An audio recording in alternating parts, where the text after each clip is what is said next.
My name is Bernie Sanders. I was born September 8th, 1941, in Brooklyn, New York. My dad, Eli, came to America from Poland, as did the parents of my mother, Dorothy.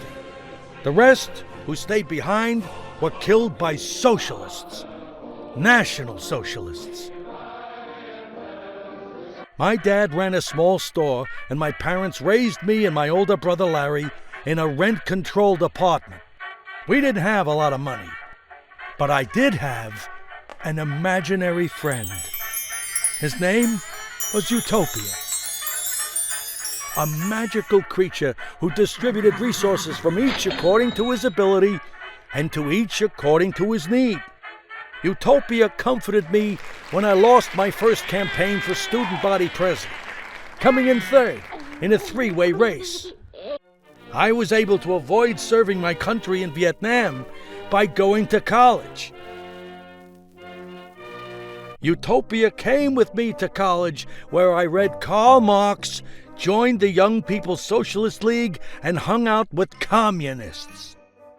Surprisingly, none of that helped prepare me for an actual productive career.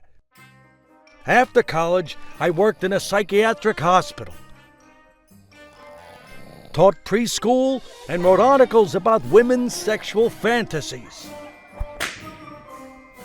I even produced a short film about a lifelong hero, Eugene Debs, who ran for President of the United States 5 times on the ticket of the American Socialist Party.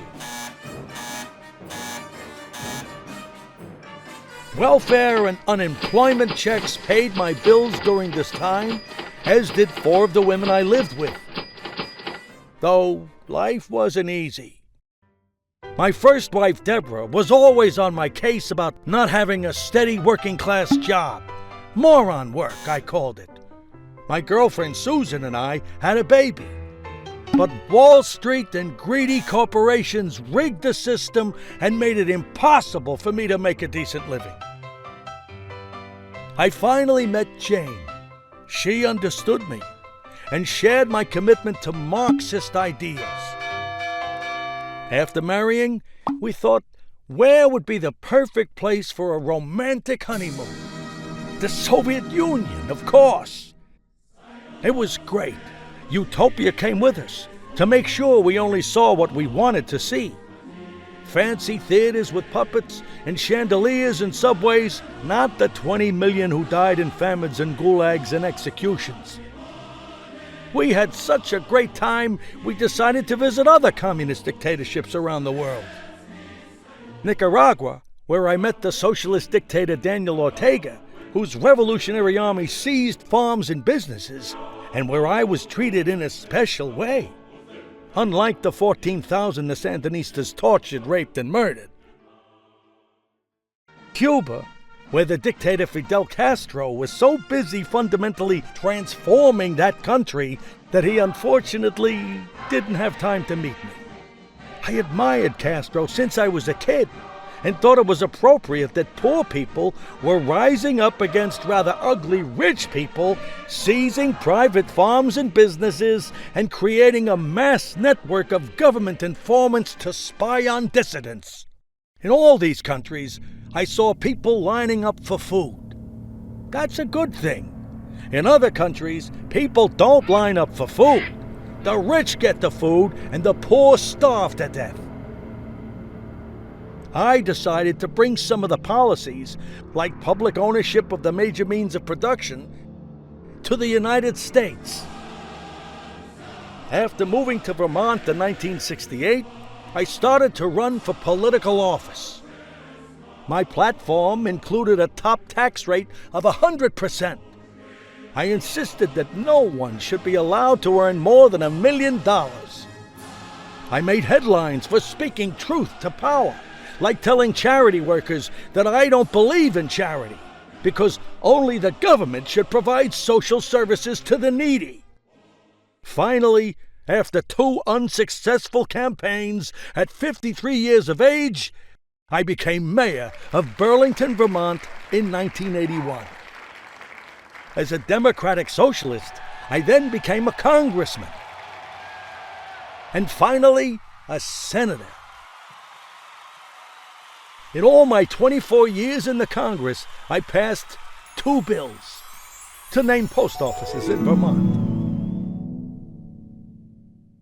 Since I wasn't that busy being an elected representative, I had a lot of time to write books condemning capitalism and laying out my socialist agenda.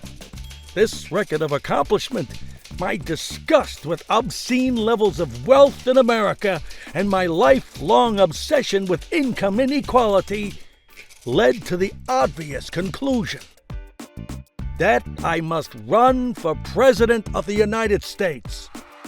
With utopia by my side, we gathered a campaign dream team that included envy and victimhood. We rallied against greed, but as the desire for the unearned, greed was really on our side. We promised free health care, free college tuition, and punishing taxes of up to 90% on the super rich. Because we can't just worship millionaires and billionaires and the making of more money. While I narrowly lost the nomination, I decided to run again.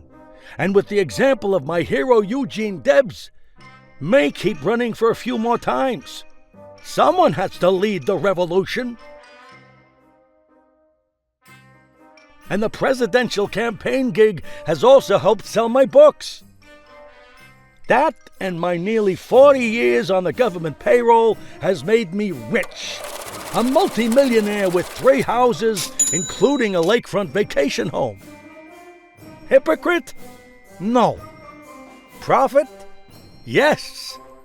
Future president? Maybe. But while my political future may be in doubt, one thing never is.